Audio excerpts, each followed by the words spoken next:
মধ্যে ঢোকেন, আপনাকে এই গ্রামে আমি শুনলাম 4টা মসজিদ আছে, কয়টা? আচ্ছা, এই 4টার মধ্যে আওয়ামী লীগের মসজিদ কোনটা? আচ্ছা, 4টা মসজিদের মধ্যে বিএনপির মসজিদ কোনটা? এই 4 মসজিদের মধ্যে জামাতের মসজিদ কোনটা? জাতীয় পার্টির মসজিদ আছে। তার মানে বোঝা গেল মসজিদ আল্লাহর ঘর, এখানে কোনো দল চলবে না, সব দল ভাঙ্গা এক কাতার হওয়া লাগবে। আওয়ামী লীগ লাইনও তাই, বিএনপি লাইনও তাই, জামাত লাইনও তাই, জাতীয় পার্টি লাইনও তাই। কেউ বলবে না আমরা লাইনত যাব না, বরং সবাই লাইনত এসে কাতার সোজা করবে, পায়ের গোড়ালির সঙ্গে গোড়ালি মিল করবে। মসজিদের মধ্যে সব দল ভাঙ্গা যদি এক কাতার হয়, তাহলে কোরআনের মাহফিলে যতক্ষণ আমরা থাকবো সব দল ভাঙ্গা আমরা এক দল হব। রাজি আছেন সবাই?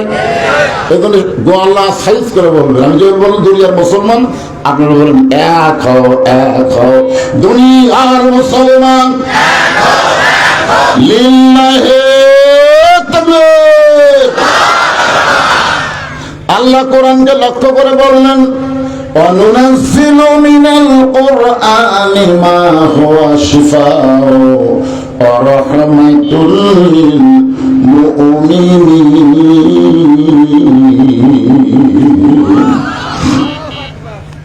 আল্লাহু আকবার কবার চালু হবে। আমি 11 সালে প্রথম যখন হজ করবার গেলাম, বুঝলেন, আমার একজন সাথী ভাই ছিল আমার এলাকায়, আমি তো আর খোঁজ খবর সব জানি, কিন্তু আমি জায়গা পাচ্ছি না, বললি কখন, মানে বললি তো মন খারাপ করবে। তো জামরা যখন শয়তানকে পাথর মারা শুরু হলো, দেখি ওই এক ঠ্যাঙের ওপর ভর দেয়, আর এক ঠ্যাং তুলে মারে পাথর। আর পাথর মারা দেখে আমার বিরক্ত লাগলো। আমি বললাম, কে ভাই, আমরা তো পাথর মারতেছি, কিন্তু এইভাবে তো মারতেছি না। তার হুজুর শয়তান পাথর মারা লাগবে হুজুর। আমি বললাম, পাগলা, আমি শুনলাম তুমি হজ করতে আসার আগে রেস্ট অফিসে গেছিলে। চুপ করছে হুজুর। আমি শুনলাম তুমি ছেলেরা 18 বিঘা দিছে, তোমার মেয়ের নাকি 1 বিঘা দিছে। তবে এই খবর আপনি কেমন ফেললেন? আরে পাগলা, ওই বাইরা শয়তান পাথর না মারা তো নিজের মধ্যে মারত, কারণ তোর ভিতরেই শয়তান আছে। বাইরে বাইরে কোনো কাম করবি? যাদের ভিতরে শয়তান আছে এরা জীবনে আল্লাহু আকবার বলবার পারবি না। যতই আপনি আল্লাহু আকবারের ফজিলত দেন, ওই বলবার পারবি না, কারণ ভিতরেই শয়তান। আপনার বলেন তো, আল্লাহু আকবার বললে কে খুশি হয়? বেজার হয় কে? খালি শয়তান বেজার হয়। যত জোরে আল্লাহু আকবার বলবেন তত জোরে শয়তান পলায় যায়। রাসূল বলেছেন, আর পিছন দিক দিয়ে বাতাস বার হয়, বাতাস বাতাস। পিছন দিক দিয়ে কি বাতাস বাড়ায় বোঝেন না সেটা?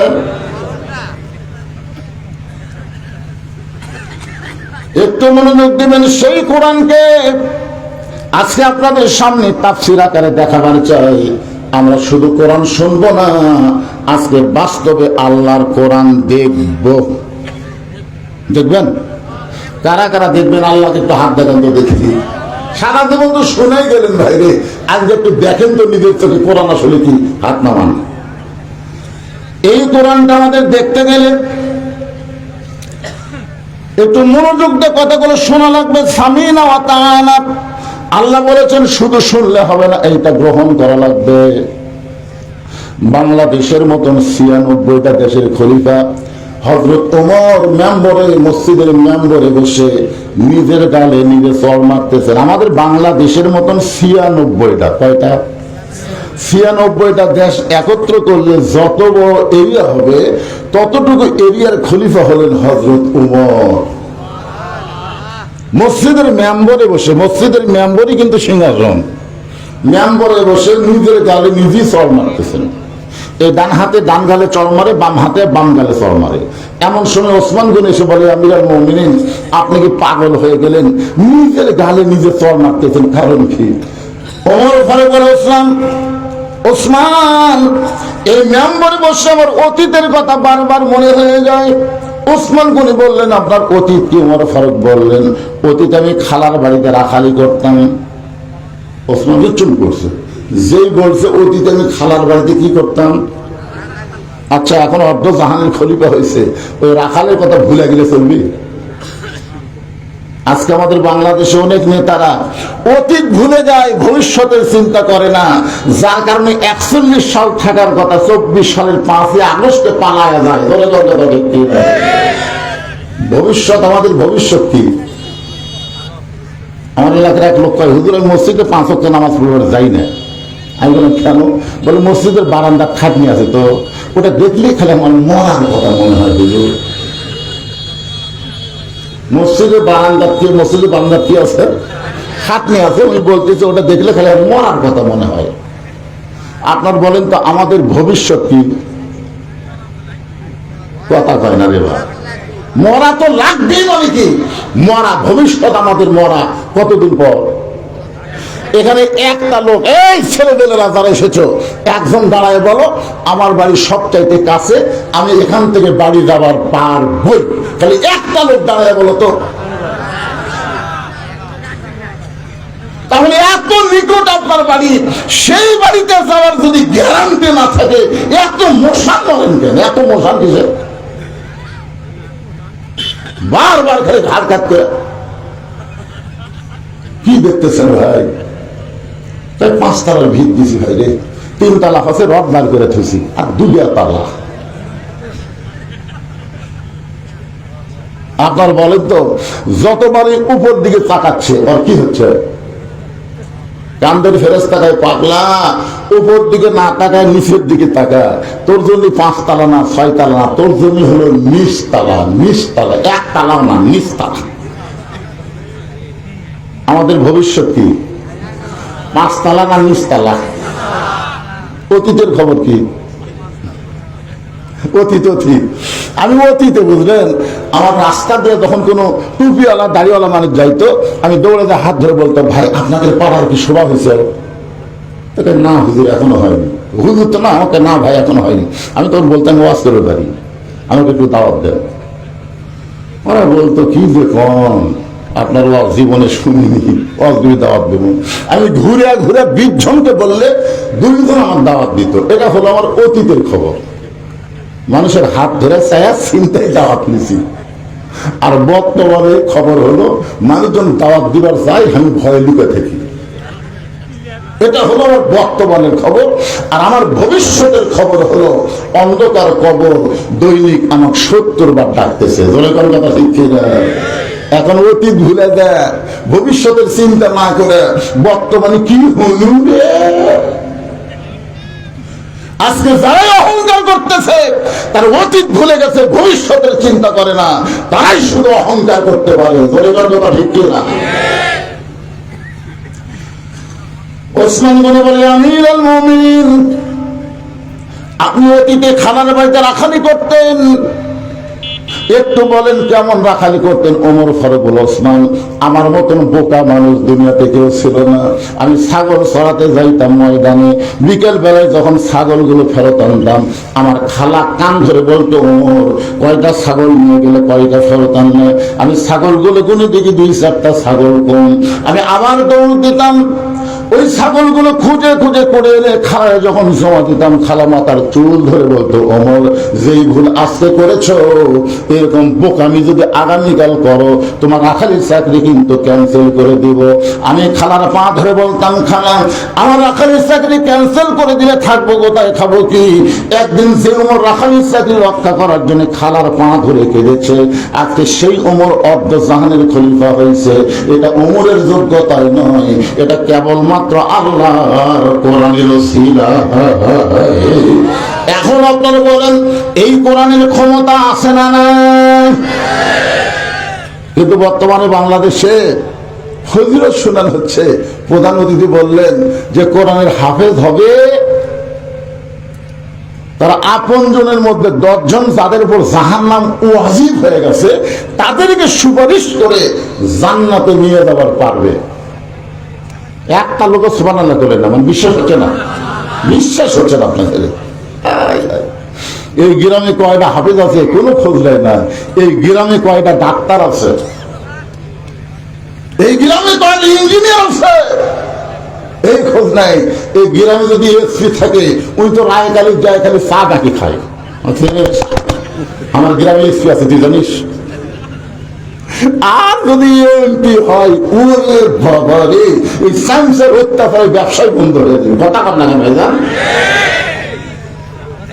আপনার বলেন এসপি, ডাক্তার, ইঞ্জিনিয়ার, ব্যারিস্টার, ওরা যদি রাস্তা দিয়ে যায় কবরের আযাব বাড়তে পারে, কমবে না।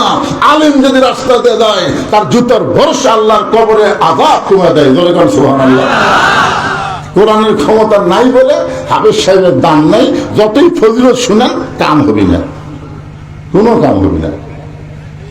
আমার এলাকার হাফেজ সাহেব মসজিদের খাদেম হচ্ছে, মসজিদের খাদেম। খাদেম বোঝেন না? মসজিদ পরিষ্কার করে, টাইলস মোছে, ফ্যান ট্যান মোছে। সাধারণ একজন মানুষ মসজিদের মধ্যে গিয়ে, ভাই মসজিদের কোনায় ফ্যানকে ময়লা কেন, ফ্যানের মধ্যে বাংলাদেশে ভালো কেন? হাফেজ সাহেব দৌড়াচ্ছে আর মুছতেছে। সাধারণ একটা মানুষের তাড়ায় একটা হাফেজ সাহেব পাগলের মতন দৌড়ায়। এই দেশে কোরআনের দাম আছে? তো এভাবে তো সারা জীবন থাকলে হবে না। আমরা আগামীতে বাংলার জমিনে কোরআন শরীফ দেখতে চাই। ধরে কারণ কথা ঠিক কিনা? এই কোরআনটা আসলে কি, এইটা দেখানোর জন্য আপনাদের সামনে আলোচনা করতেছে, একটু মনোযোগ দেন।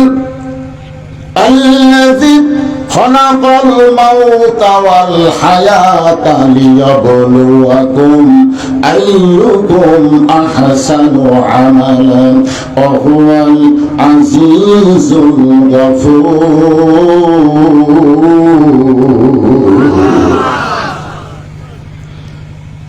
অর্ধ জাহানের খলিফা হযরত শুধুমাত্র আল্লাহর কোরআন দেখার জন্য, শুধুমাত্র আল্লাহর কোরআন দেখার জন্য এই কোরআনটা আসলে কি, যে কোরআন রাখালকে অর্ধ জাহানের খলিফা বানাইছে, এই কোরআনটা আসলে কি, শুধুমাত্র আল্লাহর কোরআন দেখার জন্য ছদ্মবেশে মদিনার অলি গলি ঘুরতেছে হযরত ওমর। হঠাৎ দেখতে পাই দুই পাহাড়ের মাঝখানে একটা গিরিপথ। গিরিপথ মানে চাপা পথ। কি পথ? মানে দুই দিকে পাহাড় উঠছে, মাঝখানে একটা সংকীর্ণ রাস্তাকে বলা হয় গিরিপথ। অর্ধ জাহানের খলিফা হযরত ওমর দেখছেন আল্লাহর কোরআনকে দেখার জন্য গিরিপথের দিকে লক্ষ্য করে দেখে একটা সুন্দরী মেয়ে ধীর গতিতে হেঁটে হেঁটে চলতেছে। আপনাদের গ্রামে সুন্দরী মেয়ে আছে না নাই? আছে না নাই? ধরে আছে না নাই? এখন হয়তো বলবেন সুন্দরী মেয়ে কারা? সুন্দরী মেয়ে কারা? মেয়েটা যদি দেখতে খাটো হয়, মেয়েটা যদি দেখতে কালো হয়, এরপরও আল্লাহর আইন পর্দা যদি মেনে চলে, আল্লাহর কোরআন তাদেরকে সুন্দরী বলে। আমি যেই বলবো পর্দানিশী নারী যারা, আপনারা সবাই একটু জবান করে বলবেন বিশ্ব সুন্দরী তারা, পর্দানিশী নারী যারা। আচ্ছা, আপনারা কি আল্লাহর কোরআনের সাথে একমত না দ্বিমত? তাহলে একমত হলে যারা বলতেছেন না, আপনার প্রেস্টিজ কমে যাচ্ছে, তাই না? আমি হুজুরের সাথে স্লোগান দেব, আমার একটা প্রেস্টিজ নেই। আপনি জবান বন্ধ রাখলেন মানে কোরআনের সাথে দ্বিমত করলেন। আপনার এই কোরআনের সাথে একমত না দ্বিমত? وقرنا في بيوتكن ولا تبرجنا تبرج الجاهلية الأولى। আমি যে বলবো পর্দানিশী নারী যারা, আপনার বলবেন বিশ্ব সুন্দরী তারা, পর্দানিশী নারী যারা। এবার যে বলুন বেপর্দা নারী যারা, আপনার বলবেন শিলা কলা তারা, শিলা কলা। বলে পারবেন না? বেপর্দা নারী যারা। একই গাছের কলা, এক গামলায় শোষাওয়ালা, এক গামলায় ছিল। আপনি টাকা দিয়ে কোন কলা নেবেন? আপনি মহারণা দিয়ে, মহারণা মানে কি টাকা না? তো টাকা দিয়ে আপনি কোন কলা নেবেন? শোষাওয়ালা না শিলা? আপনি কি কলা শিলা খান না? তো তাহলে আগে থেকে শিলা আছে, লিবেন আর খাবেন। ও কলা খাওয়ার ব্যাপারে আপনি খুবই চালাক, আপনি শিলা কলা দেবেন না। তো বিয়ে করার সময় আপনি এত বোকা হলেন কেন? এই যুবকেরা যারা এখনো বিয়ে করো নাই, আজকের দিনে তোমরা শপথ করো, বিয়ে যদি করতে হয় বেপর্দা নারী বিয়ে করব না। এই নিয়ত করা মাত্র গোটা বাংলাদেশের বেপর্দা নারী খুঁজে পাওয়া যাবে না। ধরে তোর কথা ঠিক না? তোমরা পরিমুনি সুন্দরী না, পরিমুনি হলো বিশ্ব বেহায়া। ধরে তোর কথা ঠিক না? বিশ্ব বেহায়া কোনোদিন সুন্দরী হতে পারে না। একটু মনোযোগ দিয়ে শুনবেন। ওমর ফারুক দুই পাহাড়ের মাঝখানে গিরি পথে লক্ষ্য করে দেখ একটা সুন্দরী মেয়ে ধীর গতিতে হেঁটে হেঁটে যাচ্ছে। ওমর ফারুক মেয়েটার নিকটে গিয়ে আল্লাহর শুকরিয়া আদায় করলেন, আলহামদুলিল্লাহ। মা, এই নির্জন পথে তুমি একা একা চলতেছো, তোমার সামনেও কোনো মানুষ নাই, পিছনেও কোনো মানুষ নাই, এই নির্জন পথে তুমি একা একা চলতেছ।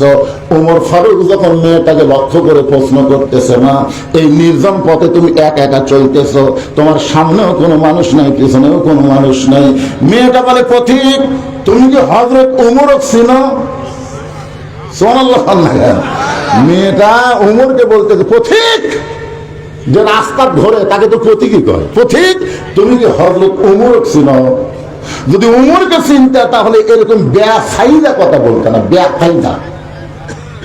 ওমর ফারুক বললেন, মা কি বেফাইদা?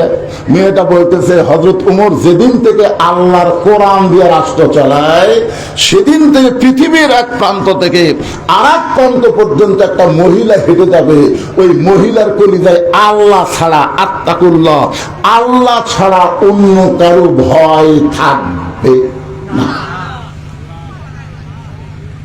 সেদিন ষোড়শী নির্জন পথে যাবে, কোন জন কটু কথা কবে না। পথে আর প্রান্তরে সম্পদের মোহে পড়ে খুন আর জানি হবে না। সবাই বলেন, যদি মেনে চলি কোরআন। বলেন, শুনে কোরআন না মেনে চলি কোরআন। যদি মেনে চলি কোরআন আর রাসূলের বিধান, সকলেই শান্তিতে থাকবে। বাংলার আকাশে কলেমার পতাকা যেদিন দুলবে, লিল্লাহে তাকবীর। 90% মুসলমানের দেশে কলেমার পতাকা আকাশে উড়ুক, এটাকে আপনার চান? কারা কারা চান? আল্লাহকে একটু হাত দেখান তো, বলতাম চান তো, দেখা হোক বা না হোক, চাইলেন না? এই চাওয়াটাই জান্নাত পাওয়ার একটা উসিলা। বুখারী শরীফের কিতাবুল মাগাজি শরীফে একটা হাদিস আছে, মান সাল্লাল্লাহু তাআলা আশ-শাহাদাতা বিসিদকিন বাল্লাগাহুল্লাহু মানাজিলাশ শুহাদা ওয়া মাতা আলা ফিরাশি। কোন ব্যক্তি যদি এইরকম নিয়ত করে আল্লাহর কাছে চায় যে আল্লাহর দ্বীন ইসলামকে দুনিয়াতে গালিব করতে গিয়ে আমি শহীদ হব, আমি শহীদ হব, এরকম নিয়ত করছে, কিন্তু ওই মাতা আলা ফিরাশিহি, সে যদি নিজের বিছানায় মারা যায়, বাল্লাগাহুল্লাহু মানাজিলাশ শুহাদা, হাসরের ময়দানে আল্লাহ তাকে শহীদদের কাতারে দাঁড় করায়া দিবে। এই হিসাবে ওসমান হাদি কি? দুই একজন বলতেছেন বাপ বাকি কথা কন না কেন? ওসমান হাদির 2-4টা বক্তব্য আপনারা শুনছেন। এই ছেলেটা 2-4টা বক্তব্য দিছে, সবসময় খালি ভারতের মালওয়ানের বিরুদ্ধে কথা বলেছে। কথা ঠিক কি না? এই বাংলাদেশে যারা ভারতের দালালি করে তারাই শুধু ওসমান হাদির বিরুদ্ধে কথা বলতে পারে। কিন্তু মুসলমান যারা এর বিরুদ্ধে একটা কথাও বলবে না তারা। ধরে কথা ঠিক না? আর যে সরকার পলায় গেছে, ওই সরকারে কিছু চামচারা ওসমান হাদির বিরুদ্ধে বলতে পারে। ওসমান হাদি কিন্তু মরে নাই। আজকে প্রধান উপদেষ্টা ডক্টর ইউনূস জানাজার আগে যে ভাষণটা দিছে, ওই ভাষণটা শুনে আমার চোখ দিয়ে দর দর করে পানি পড়েছে। আল্লাহ কোরআনে বলেন, ওয়ালা তাকুলু লিমান ইউকতালু ফি সাবিলিল্লাহি আমওয়াতুন বাল আহইয়াউ ওয়ালাকিন লা তাশউরুন।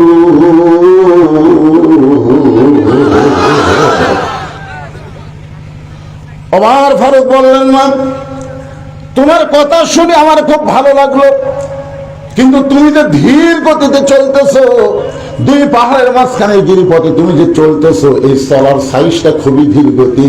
এভাবে ধীর গতি চলার কারণে আমার মনে হয় তোমার ভিতরে কোনো দুঃখ আছে, কারণ একজন দুঃখী মানুষ এভাবেই চলাচল করে। আমার মনে হয় তুমি একজন দুঃখী নারী।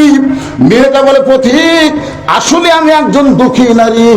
আজকে 6 দিন হলে এই গিরিপথে হযরত ওমরকে আমি খুঁজতেছি।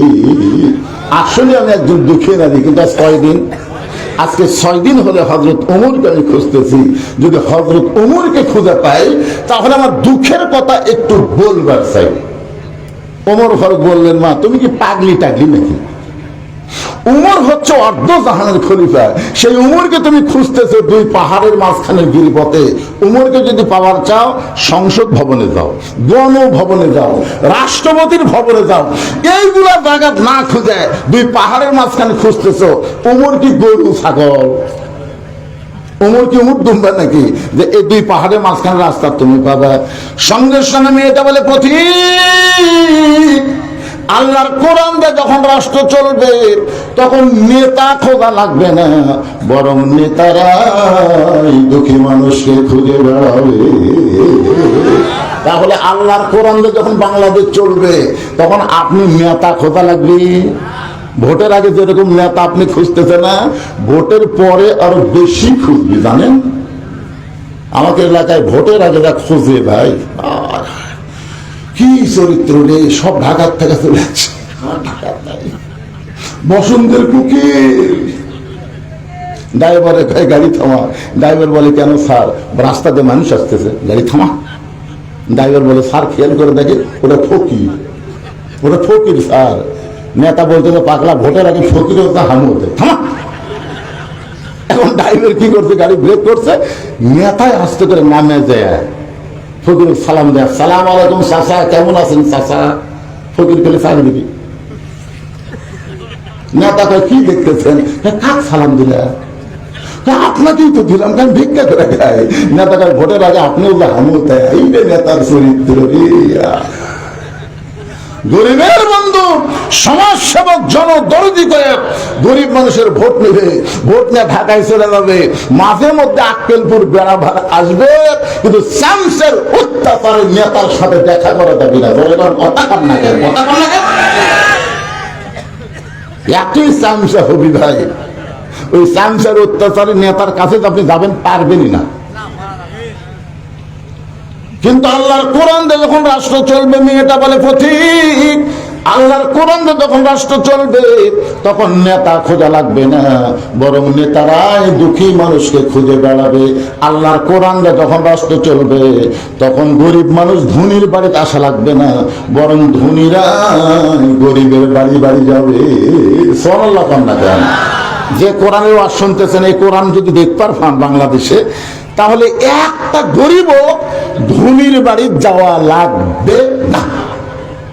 একটা গরিবও যাওয়া লাগবে না, ধনীরাই গরিবের বাড়িতে যাওয়া লাগবে। কারণ গরিবের কোনো ঠেকা নাই, ধনীকের ঠেকা। 70 টাকা গরিবদের না দিলে ওই জান্নাত যাবার পারবি। এক গরিব যদি না নেয়, এর অবস্থা কি? এক ব্যাগ টাকা লিয়া এক ধনী মানুষ 7 দিন ধরে ঘুরিছে, একটা গরিব নেয়নি। মনের দুঃখে মাথার চুলও থাকতে বলতেছে, আল্লাহ কোরআনের সমাজ যখন চালু থাকবে তখন ধনী না হয়ে গরিব হয় ভালো। 7টা দিন হলে ফকিরের মতো ঘুরতেছি, একটা গরিব টাকা নেয় না। মনের দুঃখে লোকালয় বাদ দিয়ে মরুভূমির মধ্যে গেছে, যা দেখে গাছের ছায় একজন বস্তা মাথাতে ঘুম পাড়তেছে। বিয়া গেল, মনে করছে যাকে 7 দিন পরে পাচ্ছি রে, আসসালামু আলাইকুম। বস্তাওয়ালা লাভ ধরে বলতেছে আলহামদুলিল্লাহ। বিয়া গেল, ভাই তোর সালাম দিলাম, তুই ওয়ালাইকুম সালাম না বলে আলহামদুলিল্লাহ কেন? বলে 1 বস্তা টাকা নিয়ে 15 দিন ঘুরতেছি ভাই, কোন গরিব পাইবি রে? তোর দেখে আমার গরিব মনে হয়, টাকার বস্তাটা লেত। বিয়া গেল, আমি ঘুরি 7 দিন, তুই ঘুরিস 15 দিন, তার গরিব গেল কোথায়? আপনি জানেন সুদ ভিত্তিক অর্থনীতির কবর দিয়া যাকাত ভিত্তিক অর্থনীতি যখন চালু হবে, ওই দেশের জন্য আল্লাহ গজবের দরজা বন্ধ করে রহমত বরকতের দরজা খুলে দেবে। রহমত বরকতের মালিক কে? অনেক বাড়িতে দেখবেন টাকা আছে শান্তি নাই, অনেক বাড়িতে দেখবেন শান্তি আছে টাকা নাই। এরকম কথা ঠিক কিনা? এবারে তোমাকে স্থির করতে কি গল্প শুরু হল রে, যে গল্পের থেকে আমার কানত আসে।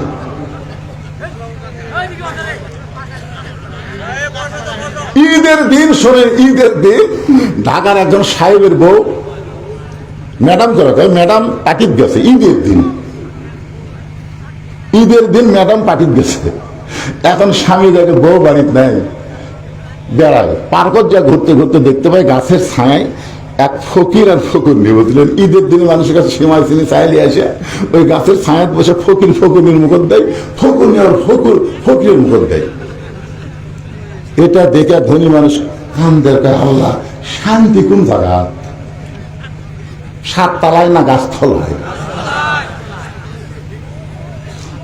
এই পিছনে এই গেটের কাছে কি কি ব্যারাম ধরলো রে? এই গেটে একজন ভলেন্টিয়ার থাকবেন তো, একটা লোক যদি যাই চলে যায় সমস্যা নাই, কিন্তু ওই জায়গা কেউ দাঁড়ায় থাকতে পারবে না। গেট কোনোদিন দাঁড়ায় থাকার না, গেট হলো যাওয়া আসা, ধরে কোন শিখছে না। মন না চাই চলে যান সমস্যা নাই, কিন্তু ওই জায়গায় দাঁড়ায় থাকলে খুব খারাপ দেখায়। একটু মনোযোগ দিয়ে কথাগুলো শুনবেন। আল্লাহর কোরআন যখন রাষ্ট্র চলবে তখন নেতা খোঁজা লাগবে না, বরং নেতারাই দুঃখী মানুষকে খুঁজে বেড়াবে। আপনারা হযরত ওমর ফারুকের জীবনে পড়ে দেখেন, উনি কি রাত্রিবেলা ঘুমাইছে নাকি? একদিন রাতের বেলা ওমর ফারুক মানুষের দুঃখ কষ্ট দেখার জন্য দেখে তাঁবুর মধ্য থেকে একজন পুরুষ মানুষ বাইরে খালি দৌড়াদৌড়ি করতেছে, একবার উত্তরে যায় একবার দক্ষিণে যায়। ওমর ফারুক রাত্রেবেলা চিন্তা করলেন যে তাঁবু টাঙ্গানো হয়েছে, সেই তাঁবুর ভিতর থেকে বাইরের লোকটা এরকম অস্থির কেন? ওমর ফারুক ওকে স্থিরতা দেওয়ার জন্য সালাম দিলেন, আসসালামু আলাইকুম ইয়া আব্দুল্লাহ। লোকটা সালামের উত্তর দেয় না। ওমর ফারুক বলেন, আসসালামু আলাইকুম ইয়া আখি। লোকটা সালামের উত্তর দেয় না। ওমর ফারুক আসসালামু আলাইকুম, লোকটা সালামের উত্তর দেয় না। ওমর ফারুক প্রথম বলছে, আল্লাহ রহমত হোক বর্ষণ হোক আল্লাহর বান্দার উপর, আল্লাহ রহমত বর্ষিত হোক, আমার ভাইয়ের উপর আল্লাহ রহমত বর্ষিত হোক। পরে খালি খালি সালাম দিছে, উত্তর দেয় না। ওমর ফারুক আবার যখন সালাম দিবার গেছে কেবল আজ কছে, আজ সালামও এখনো যায়নি। তখন লোকটা খালি বারবার সালাম দিস মেয়ে, পরপর 3 বার সালাম দিলি, আমি উত্তর দিলাম না, তারপরে তো শরম নাই। ও ভাই সঙ্গটা বলতে, ভাইজান আপনার কি হয়েছে? বলে, আমার বাড়ি হলো অমুক এলাকায়, আমি গর্ভবতী বউ নিয়ে যাচ্ছি অমুক এলাকায়, এই মাদ্রাসায় আমার বইয়ের প্রসব বেদনা শুরু হয়েছে। তুমি জানো ওমর ফারুক যখন থেকে কোরআন দিয়ে রাষ্ট্র চালায় তখন দিনও যা রাতও তাই। সুবহানাল্লাহ। আমার গর্ভবতী বউ নিয়ে আমি যাচ্ছিলাম অমুক এলাকায়, কিন্তু রাস্তার মাঝে আমার গর্ভবতী বউটার প্রসব বেদনা শুরু হয়েছে। তাঁবুর মধ্যে আমার বউটারে রাইখা আমি বাহিরে খালি অস্থির হয়ে ঘুরতেছি। আমার বউটার আমি কিছুই করবার পারতেছি না, বউটা খুবই কষ্ট পাচ্ছে। আর এই কষ্ট আমি বাহিরে ঘুরি আর তুমি মেয়ে খালি সালাম দাও। ওমর ফারুক বললেন, ভাইজান ইন্নাল্লাহা মা'আস সাবিরিন, ধৈর্যশীলদের সঙ্গে কে থাকে? অস্থির হওয়া যাবে না, ধৈর্য ধরা লাগবে। এটা আমার কথা না, আল্লাহর কথা। আল্লাহ বলেছেন, ইন্নাল্লাহা মা'আস সাবিরিন ইযা আসাবাতুহুম মুসিবাতুন ক্বালু, সকলে বলেন ইন্না লিল্লাহি ওয়া ইন্না ইলাইহি রাজিউন। যখন তোমাদের উপরে বিপদ আপদ মুসিবত আসবে, আল্লাহ বলেছেন কলু, তখন তোমরা বলো ইন্না লিল্লাহি ওয়া ইন্না ইলাইহি রাজিউন। ভাইজান একটু ধৈর্য ধরো। আমার বাড়িতে ভালো একটা ধাত্রীর খবর আছে, আমার কাছে একটা ভালো ধাত্রীর খবর আছে, তুমি একটু ধৈর্য ধরো। লোকটাকে ধৈর্য ধরায় ওমর ফারুক গভীর রাত্রে এক দৌড়ে বাড়ির দরজাতে এসে ডাকতেছে, আব্দুল্লাহ মা। ওমর ফারুকের ছেলের নাম কি? আব্দুল্লাহ মা।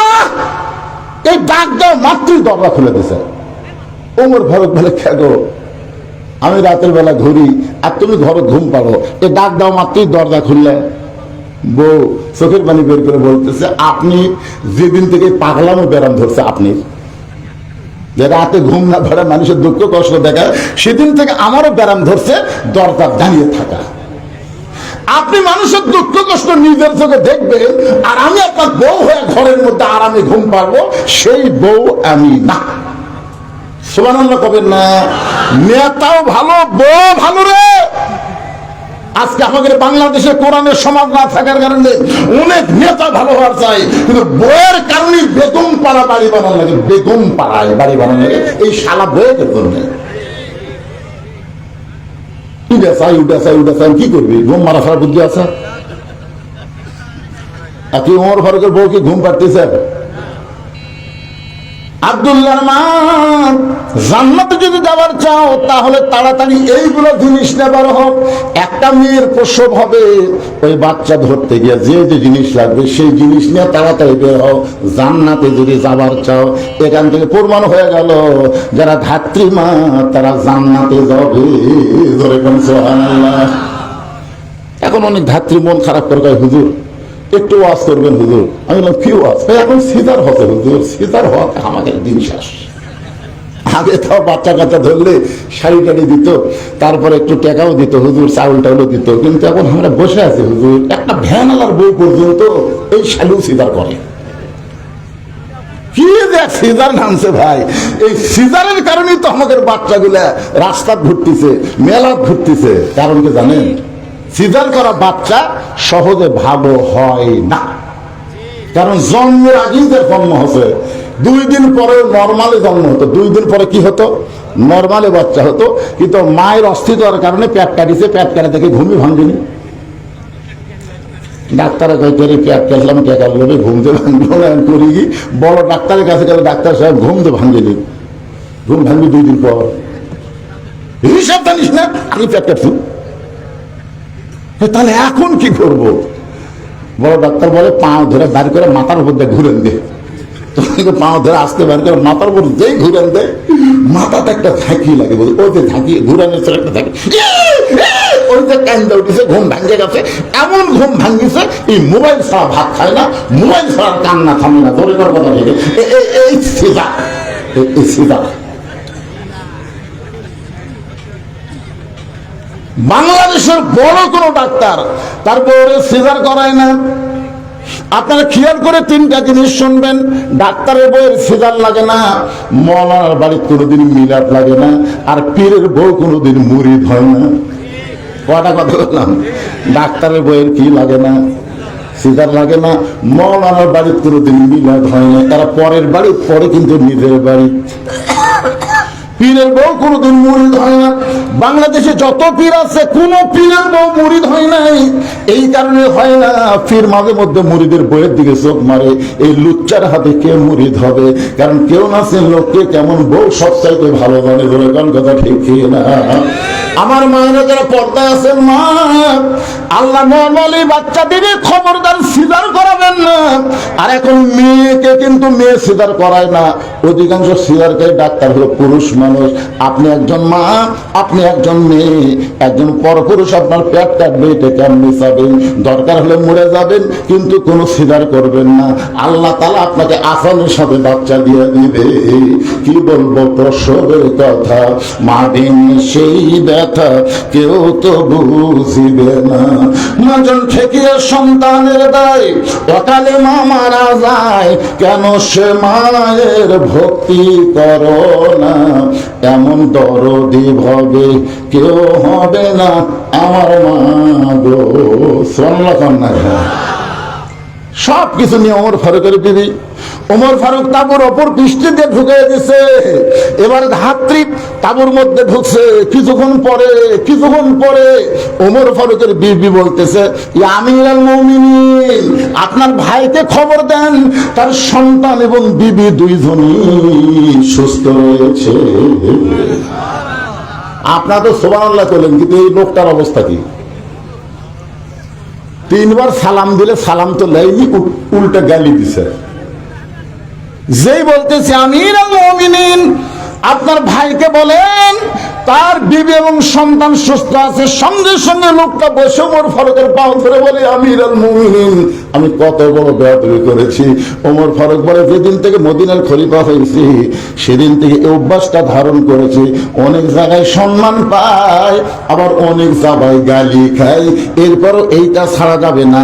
এইটাই হলো আল্লাহর কোরআনের সমাজ। জোরে বলেন কথা ঠিক না? মেয়েটা বলতেছে পথিক, আল্লাহর কোরআন যখন রাষ্ট্র চলবে, নেতা খোঁজা লাগবে না, বরং নেতারাই দুঃখী মানুষকে খুঁজে বেড়াবে। আমি 6 দিন হলে ওমরকে খুঁজতেছি, আর 1 দিনের মধ্যে যদি না পাই, কয়দিন খুঁজছি, আর 1 দিনের মধ্যে যদি না পাই, তাহলে আসল জায়গা বিচার দিব। আসল জায়গা আপনার বলেন তো, কয়দিন খুঁজবি? 7 দিন। ধরে কারণ কয়দিন, তার মধ্যে কয়দিন গেছে? 6 দিন গেছে, আর 1 দিন যদি ওমর না পাই, যদি ওমর না পাই, তাহলে আসল জায়গা বিচার দেবো। আসল জায়গা বোঝেন আপনারা? 15.5 বছর কিন্তু বাংলার জনগণ আসল জায়গা বিচার দেয়নি। বিচার দিছে জজ কোর্টে, বিচার দিছে হাইকোর্টে, বিচার দিছে সুপ্রিম কোর্টে। এইগুলো সব কোর্ট হাসিনা দখল করছে। ধরে এখন কথা ঠিক না? বলে বিচার দেওয়া হবে। কিন্তু 23 সালের আগস্ট মাসে যখন আল্লামা সাইদি হুজুর দুনিয়া থেকে বিদায় নিল, তাকে ইচ্ছা করে বিদায় করে দেওয়া হলো, জেলখানা থেকে বের করে হাসপাতালে নিয়ে গিয়ে তাকে হত্যা করা হলো। যেরকম কথা ঠিক কিনা? আপনারা বলেন তো, ওই দিন বাংলার আলেম ওলামা, হাফেজ কারি, ইমাম মুয়াজ্জিন, তাহাজ্জুদ বুজুর্গি সবাই চোখের পানি নিয়ে কিন্তু আসল জায়গায় বিচার দিছে। যেরকম কথা ঠিক কিনা? যেই লোকটা কোরআনের 50 বছর তাফসীর করলো, যেই লোকটাকে অন্যায়ভাবে জেলখানা বন্দী করে রাখলো, সেই লোকটাকে হাসপাতালে হত্যা করলো। আল্লাহ তুমি কি দেখো না? আল্লাহ তোমার কি চোখ নাই? এই হাসিনা যা করবি তাই? এমন চোখের পানি নিয়ে আসল জায়গা বিচার দিছে ভাই। পরের বছর সাইদি হুজুর যেই তারিখে দুনিয়াতে বিদায় নিয়েছে, ওই তারিখ আশায় লাগেনি। বারে 5 তারিখেই হাসিনা যখন পলাচ্ছিল, ওই ভিডিও আমার কাছে আছে, বুঝলেন? কি যে মজা লাগে ভাই। ওর বোন শেখ রেহানা মাটির দিকে তাকে হাঁটতেছে, আর হাসিনা ওদের বিমানত উঠতে তার আগে দেখতেন খালি এরকম চারদিকে এরকম তাকায়। ওই সময় হাসিনার মনে মনে একটা গান হয়েছে, চলতে পথে 2 দিন থামিলাম, যাবার কালে 1 চামচারও দেখা পাইলাম। ও আমার সাদের মালা যায় রে ছিলে, কত চামচা ছিল আপনাদের কালায় ক্ষেত, লাল আক্কেলপুরের এমপি হযরত। কি হযরত? হযরত শেখ হাসিনা। শোনেন সংসদে আমাদের নেত্রী, শুধু নেত্রী না, আজ থেকে হযরত। হযরত। আর বিএনপির মধ্যেও কিছু চামচা বার আছে। এক সালা চামচা দেখবে মাথার টুপিটা থাকে, ওর মুখের দাড়ি নেই। হঠাৎ একদিন আলেমদের সমাবেশে বলে ফেললো, জাতীয় ইমাম। ঠিক আছে, জাতীয় ইমাম। জাতীয় ইমাম কার কথা জানেন? যার মুখের দাড়ি নাই, যার মোচ নাই, তাক বানাচ্ছে জাতীয় ইমাম। এত তেলান ভালো না। জোরে কথা কন না কেন ভাই? জান সকলকে কোন তেল আছে? একটু মনোযোগ দিয়ে শুনবেন। আমাদের বাংলাদেশের জাতীয় নেতা বলা যাবে, কিন্তু জাতীয় ইমাম বলা যাবে না, কারণ ইমামের দিকে সবার চোখ আছে। ইমামের দাড়ি যদি 1 মুষ্টির নিচে হয়, ইমামের দাড়ি 1 মুষ্টির নিচে ফতোয়া দিচ্ছে, হুজুর ইমামের দাড়ি যদি 1 মুষ্টির নিচে হয়, তার পাশে নামাজ হবে? আমি বললাম, কে ভাই তুমি দাড়ি মুখ দিয়ে কেমনে লাগলা? ইমামের মুখত আছে দাড়ি, তুমি 1 মুষ্টির নিচে না কম বেশি তুমি কেমনে জানলা? ইমাম তখন খুতবা দিচ্ছিল না, আমি দূরে মুখ ধরে আন্দাজ করছি। মানে ওই মুখ ধরে ইমামের দাড়ি আন্দাজ করে দেখে একটু ছোট হবে। আমি বললাম, তুমি তো ইমামের দাড়ি মুখ দিয়ে মাপলা, তোমার দাড়ি আমার নাই, তাই বলে হুজুর থাকা লাগবে না। যেই বাংলাদেশের দাড়ি চাষা ইমামের দাড়ি মুখ দেলাপে, সেই বাংলাদেশের জাতীয় ইমাম কোন তেল তেলা হবার পারবি না। বলে কথা কন না কেন ভাইজান, আপনার কি বুঝতে পারতেছেন না? আদা কথায় আদম বোঝে, সারাত করলেও কথা বোঝানো যাবে না। একটু মনোযোগ দিয়ে শুনবেন। ওমর ফারুক হাঁটু গেড়ে মেয়েটার সামনে বসে বলতেছে, মা তুমি 6 দিন হলে যে ওমরকে খুঁজতেছ, আমি হইলাম সেই ওমর। একেবারে মেয়েটার সামনে হাঁটু গেড়েছে। বাংলাদেশের মতন 96টা দেশের খলিফা, চিন্তা করছেন? হাঁটু গেড়ে মেয়েটার সামনে বলতেছে, মা তুমি 6 দিন হলে সেই ওমরকে খুঁজতেছ, আমি হইলাম সেই ওমর। মেয়েটা পর্দার ভিতর থেকে বলতেছে, আমিরুল মুমিনিন, আপনি যদি সেই ওমর হন তাহলে আপনি চোরের মতন একা একা কেন ঘুরতেছেন? আপনার কি চামচা নাই? কি নাই? চোরের মতন একা একা কেন ঘুরতেছেন? আপনার কি চামচা নাই? ওমর ফারুক চোখের পানি বের করে বললেন, মা চামচা পালার টাকা পাবো কোথায়? আপনার বলেন তো, চামচা গুলো কি নেতার সাথে এমনি থাকে না, টাকা খরচ লাগে?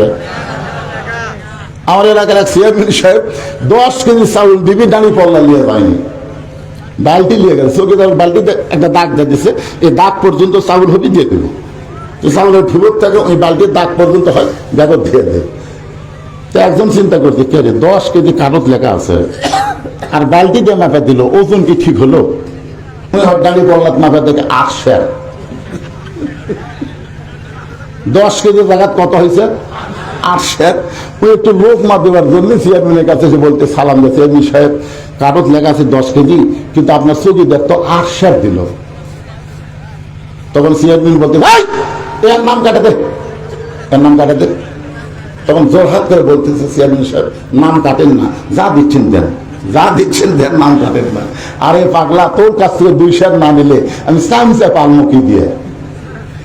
তাহলে যেই নেতাদের পিছনে যত চামচা ঘুরবে, বুঝবেন ওই নেতা জনগণের গরিবদের মাল বেশি মারে। জোরে কোন কথা ঠিক কিনা কথা বলেন ভাইজান? ওমর ফারুক বললেন, মা চামচা পালার টাকা পাবো কোথায়? হযরত ওমর যখন অর্ধ জাহানের খলিফা ছিল, একদিন জুমার দিনে খুতবা দিচ্ছেন। শুক্রবার জুমার দিনে যখন খুতবা দিচ্ছেন, মাঝখান থেকে একজন মুসল্লি দাঁড়িয়ে, সাহাবী দাঁড়িয়ে বলতেছে, আমিরুল মুমিনিন, আপনার খুতবা আমরা শুনবো না। ওমর ফারুক চমকে গিয়ে বললেন, আমার অপরাধ কি? লোকটা বলতেছে, আপনার অপরাধ হলো আমাদেরকে খাটো পাঞ্জাবি দিয়ে আপনি লম্বা জুব্বা পরে খুতবা দিচ্ছেন, আমাদেরকে খাটো দেবেন আর আপনি লম্বা জুব্বা কোথায় পেলেন? এটা যতক্ষণ না বলবেন ততক্ষণ আপনার খুতবা আমরা শুনব। সামান্য একটা জুব্বা লম্বা পড়ছে, এই কারণে যদি লোকমা দেয় তাহলে তার চামচা পালার কোনো টাকা আছে? ওমর ফারুক চোখের পানি বের করে কাঁদতেছে। এমন সময় আব্দুল্লাহ ইবনে ওমর, ওমর ফারুকের ছেলের নাম হলো আব্দুল্লাহ, যোগ্যতা হলো 30 পারা কোরআনের হাফেজ। শুধু 30 পারা কোরআনের হাফেজ না, 6 লক্ষ হাদিসের হাফেজ। সুবহানাল্লাহ, পড়ে কান্দে ভাই। একজন নেতার সন্তান কি হওয়া লাগবে, আর আমাদের বাংলাদেশের নেতা নেত্রীর সন্তান কি হবে? এই যে বিদেশে আছে, বিদেশে ওই তো 1500 কম পারে না, আমি কয় 1500। আপনারা বলেন তো, বাংলাদেশে কোন মূর্খ মানুষ 1500 কবি? এ কথা কন না কেন? 1500 কবি আর এই জয় কয়ে ফেলাতে 1500।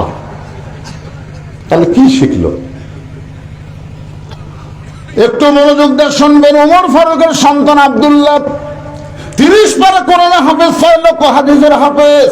বাবার পাশে উকিল হয়ে দাঁড়িয়ে বলতেছে, নবীর সাহাবীরা আমার বাবার লম্বা জুব্বা বলে তোমরা বাবার খুতবা বন্ধ করে দিয়েছো।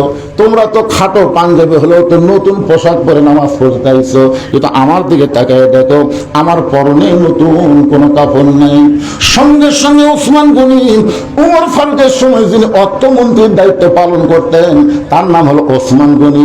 ওমর ফারুক যখন খলিফা ছিলেন, ওই সময় অর্থমন্ত্রীর নাম হলো, জোরে কন, ওই সময় শিক্ষামন্ত্রীর নাম হলো হযরত আলী। হযরত ওমর যখন মদিনার খলিফা ছিলেন, ওই সময় শিক্ষামন্ত্রী যিনি ছিলেন তার নাম কি? হযরত আলী। ওসমান গনি বলতেছে, অর্থমন্ত্রী বলতেছে, আব্দুল্লাহ সবাই আজকে জুমার দিনে নতুন পোশাক পরে আইছে, তুমি পুরাতন কাপড় কেন পরলা?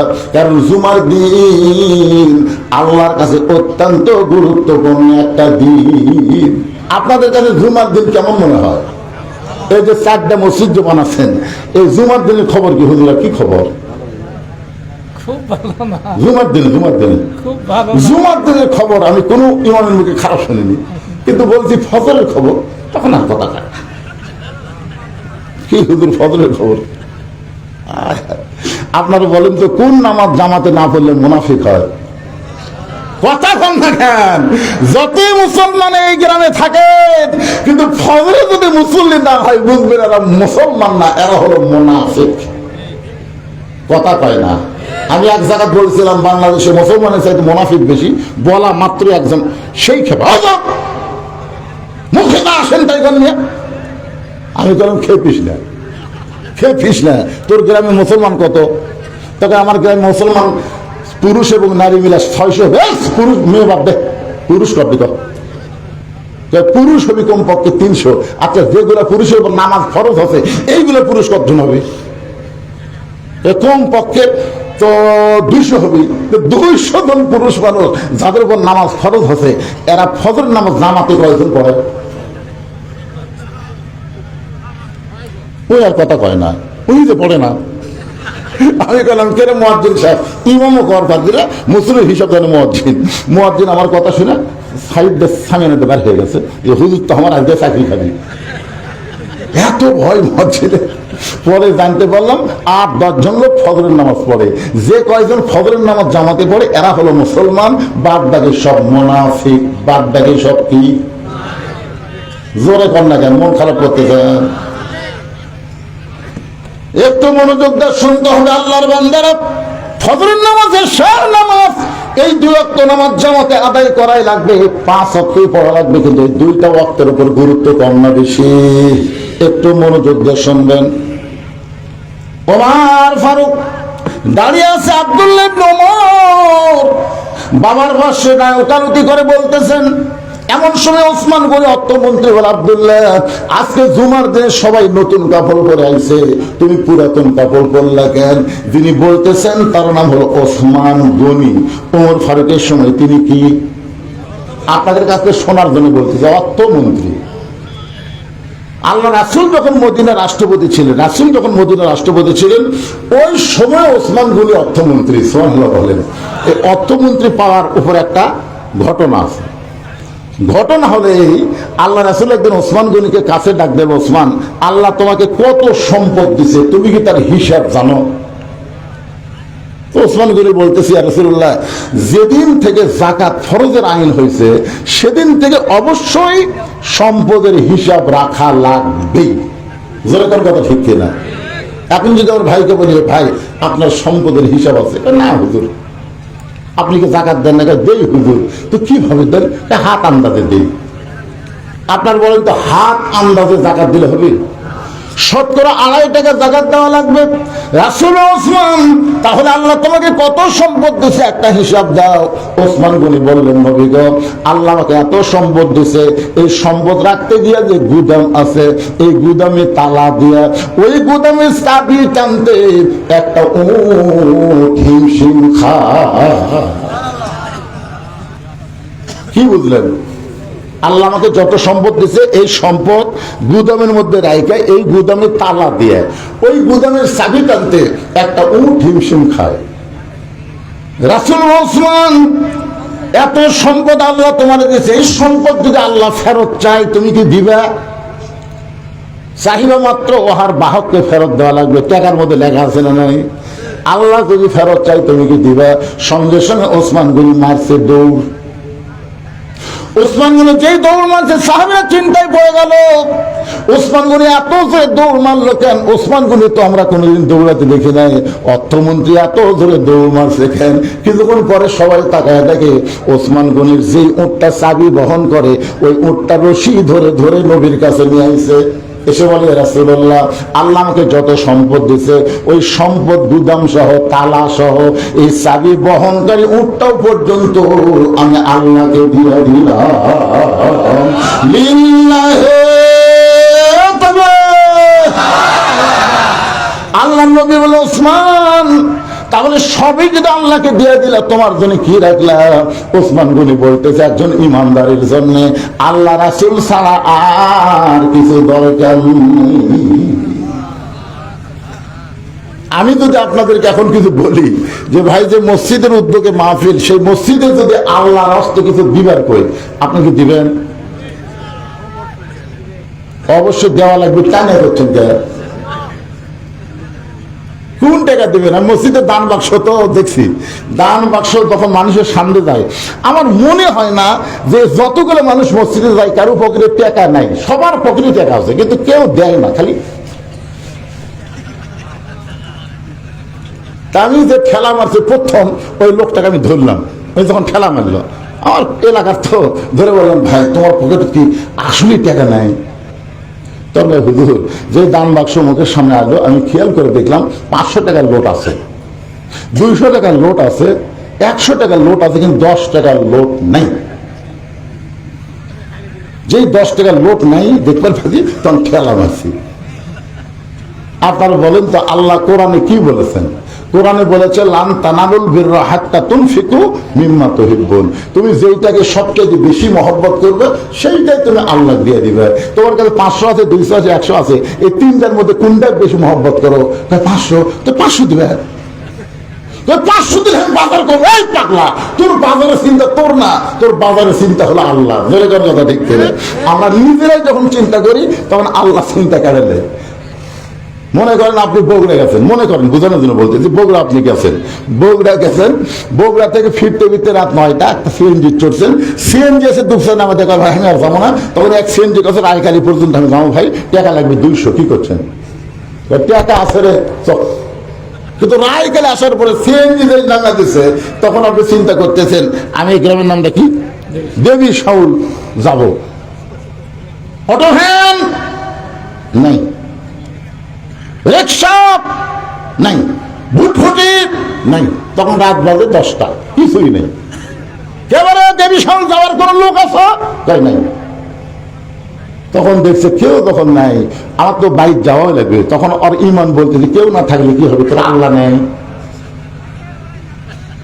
তোর আল্লাহ নেই। তখন আল্লাহর উপর ভরসা করে পায়ে হেঁটে হেঁটে রওনা দিছে।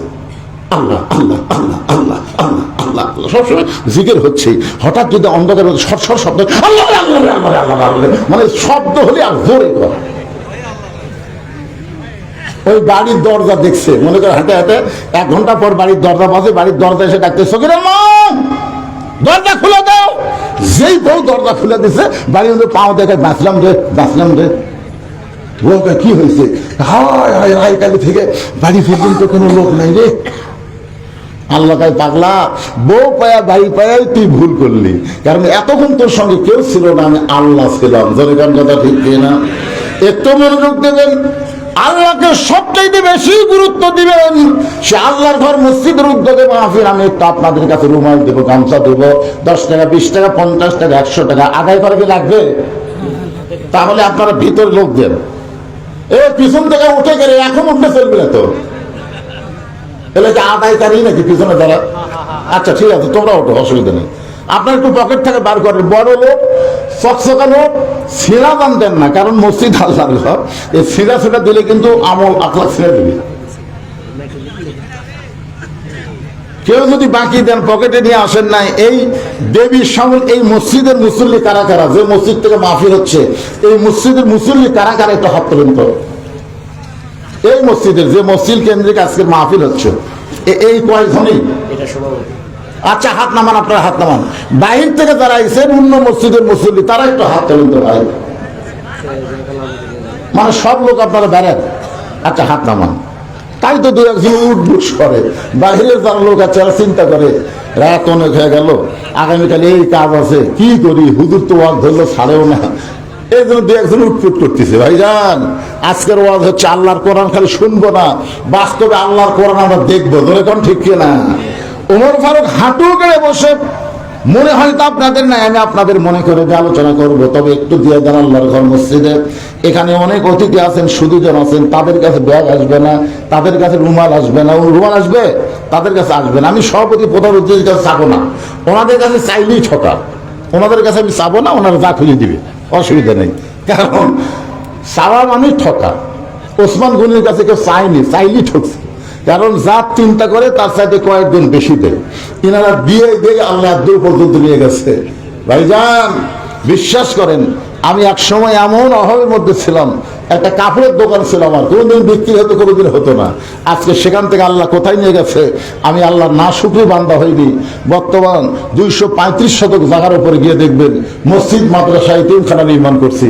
সেখানে পৃথিবীর কারো কাছ থেকে 1 টাকা দান সদকা নেওয়া হয় না, সমস্ত টাকা হলে ওয়াজের টাকা। আমি ভবিষ্যৎকে চিন্তা করি, কারণ আমি থাকবো না, আমার মসজিদ মাদ্রাসা থাকলে এর ওসিলায় হয়তো আল্লাহ আমাকে একদিন মাফ করতে পারে। ঠিক কিনা? আপনারাও কেউ থাকবেন না, আপনার 10 টাকা 20 টাকা এই মসজিদ যেটা দিলেন, মসজিদ কিয়ামতেও ধ্বংস হবে না। ইসলামী সিংহা যখন ফুৎকার দেবে তখন মাদ্রাসা মসজিদ ধ্বংস হবে না, এগুলো আসমানে উঠতে থাকবে। আল্লাহ এগুলো কুদরতি হাত দিয়ে ধরে জান্নাতের মধ্যে সিনারি বানায় দিবে। সুবহানাল্লাহ। মহিলাদের মধ্যে আদায় হবে। আমার মায়েরা আল্লাহর রাস্তায় সবাই দান করবেন, দেন, সবাই দেন, আল্লাহর রাস্তায় সবাই দেন। যিনি যা পারবেন একটু মহব্বত করে দিবেন ভাইজান। জীবনের শেষ দাও হতে পারে, আজকের দান জীবনের শেষ দান হতে পারে। আপনাদের মধ্যে কেউ বাকি দিবেন 10,000, 5,000, 20,000, 1,000, 2,000, এখানে কাগজ কলম নিয়ে ভাই খালি। আজকের মাহফিলের একজন সহসভাপতি আমার ভাই 500 টাকা দান করছে, আল্লাহ তার দান কবুল করুক, জোরে কারণ আমিন। এরকম 2-4 জন আছেন, উঠবেন না, কেউ উঠবেন না, যে কটা গেছে গেছে, যাক, অসুবিধা নেই। আপনারা যারা আছেন এই শেষ পর্যন্ত কথাগুলো শুনে আপনাদের নিয়ে আমি মোনাজাত করব। হতে পারে আজকের মাহফিল আমাদের জীবনের শেষ মাহফিল, হতে পারে না?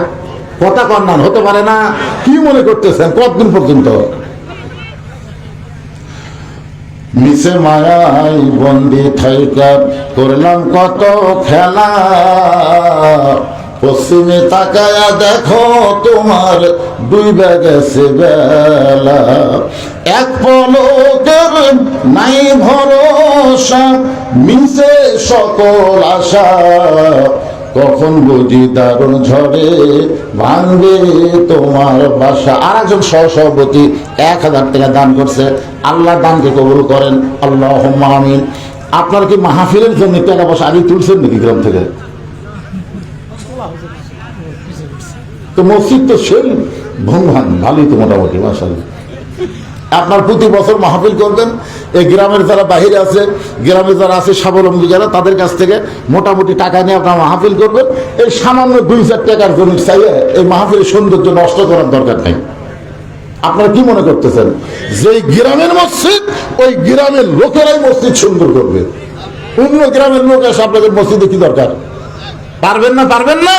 পাকিস্তানের ক্রিকেটার শহীদ আফ্রিদি নিজের টাকা দিয়ে 19টা মসজিদ নির্মাণ করছে। আগে 19টা মসজিদ নির্মাণ করে তারপরে উনি নিজের বাড়ি বানাচ্ছে। বহুবার বলছে বাড়ি বানাবেন না, কবে আগে আল্লাহর ঘর, আগে আল্লাহর ঘর। রাসূল বলেছেন যে আল্লাহর ঘর বানায় দেয়, আল্লাহ তাকে জান্নাতে একটা ঘর বানায় দেয়। যে আল্লাহর ঘরে টাকা দেয় সে কথা বলেনি, যে আল্লাহর ঘর বানায় দেয়। এখানে এমন ধনী লোক আছে, ইচ্ছা করলে একাই একটা মসজিদ বানা দিবার পারে, ধরে কেন পারে, যে পারে না, কিন্তু দেয় না। অনেকে বলবে অমুকের মসজিদ, অমুকের মসজিদ, এই জন্যই দেয় না। সকলের সহযোগিতাই মসজিদ হয়। বানাতে পারবে না যে লোকটা 7 তলা বাড়ি বানাতে পারে, ওই একটা মসজিদ বানাতে পারবে না? কথা কন না কেন, পারবি না ভাইজান?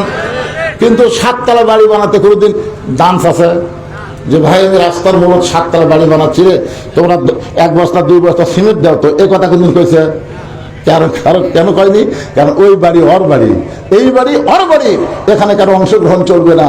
আর মসজিদ ওর মসজিদ না, মসজিদ হলো আল্লাহর ঘর, সকলের সমান অধিকার। জনগণ কথা ঠিক কিনা? এই যে অনেক স্বাবলম্বী ইচ্ছা করলে মসজিদ বানায় দেবার পারে, কিন্তু করে দেয় না।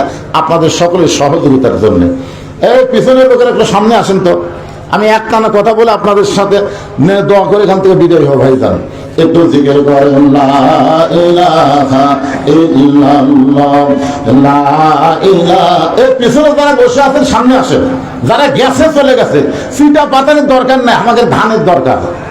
বাতাস দিলে সিটা পাতান থাকবি, এই কথা কোন থাকবে? তোমার 10 টাকা 20 টাকা না হলে মসজিদ চলবে। তুমি কথা শেষ না শুনে যাও কোথায়? তুমি যেদিকে রওনা দিলে ওই বাড়ি পর্যন্ত যাওয়ার গ্যারান্টি তোমার নাই। রাস্তার মধ্য থেকে হয় তোমাকে কবরে না হয় হাসপাতালে যাওয়া লাগতে পারে। অনেক মানুষ বাড়ি যাওয়ার জন্য ধরপড় করে, কিন্তু রাস্তার মধ্যে অ্যাক্সিডেন্ট করে আর বাড়ি যাওয়া হয় না, হাসপাতালে যাওয়া লাগে। ধরে কোন কথা ঠিক কিনা? অনেক মানুষ এত জোরে যায়, মোটর সাইকেল চালাচ্ছে, কোথায় যাচ্ছে ভাইজান? বলে আমার বাড়িতে দরকার পড়ছে, কল করছে ভাইজান, খুব তাড়াতাড়ি বাড়ি যাওয়া লাগবে, 8 ঘন্টার মধ্যে বাড়ি যাওয়া লাগবে। 8 ঘন্টা পর বাড়িত না, কিছুক্ষণ পর মসজিদের মাইকে শোনা গেল লোকটার দুনিয়াতে নাই, এই দুনিয়া ছেড়ে পরো পারে পাড়ি দিয়েছে। এরকম খবর আপনারা শোনেননি? আমার এলাকার শ্বশুর জামাইয়ের বাড়িতে পিঠা পাকান দিয়ে যাচ্ছে, বউ তো খালি বাড়ির চিন্তা করতেছে আমি স্বামী পাঠা দিলাম, এদিকে মেয়ে চিন্তা করতেছে আমার বাপ আসতেছে, কিন্তু 2-4 ঘন্টা হয়ে যায়। কে রে? ওর মা ফোন করে মেয়ের কাছে, কি বাবা তোমার বাপের মোবাইল কেমন দুঃখিত দুঃখিত বলতেছে, তোমার বাপ কি তোমার কাছে গেছে? মেয়ে বলতেছে না মা, এখনো বাবা আসে নাই। 3-4 ঘন্টা পরে যখন বাপ যায় না, পরে খোঁজ না দেখে শেখাহার আর ডিফুলের মাঝখানে পড়ে আছে। আর যাওয়া হলো না, বেটির বাড়িতে যাওয়া হলো না, নিজের বাড়িতে আসা হলো না, চিরদিনের জন্য পরে চলে গেছে। এই জন্য পাড়াপাড়ি, দৌড়াদৌড়ি, অধৈর্য, এগুলো কেন দেখাবেন কোরআনের মাহফিলে? চাষতলে 1-1 ঘন্টা গল্প করে, একবার ঘড়ি দেখে না, আর মসজিদের মধ্যে 5 মিনিট আগে ঢুকলে 4 বার ঘড়ি দেখে। এরকম লোক আছে না? দরকার আছে না? 5 মিনিট পরে আমাদের জামাত হবে, ওই 4 বার ঘড়ি দেখি, 4 বার। নিজেরটা দেখেও তোমার হাউস বুঝে না, পাশেরটা কয়েকটা ভাই আর কয় মিনিট, এখনো 3 মিনিট, আর ঘড়ি উঠতেছে না, আর ঘড়ি উঠতেছে না। ওই লোকটাই নামাজ শেষ করে চাষতলে 1-1 ঘন্টা গল্প মারতেছে, একবারও ঘড়ি দেখে না। এরকম লোক আছে না নাই? কোরআনের মাহফিল আসলে অধৈর্য হন, অথচ জানেন না এরকম মাহফিল প্রত্যেকদিন পাওয়া যাবে না। একটু খেয়াল করবেন।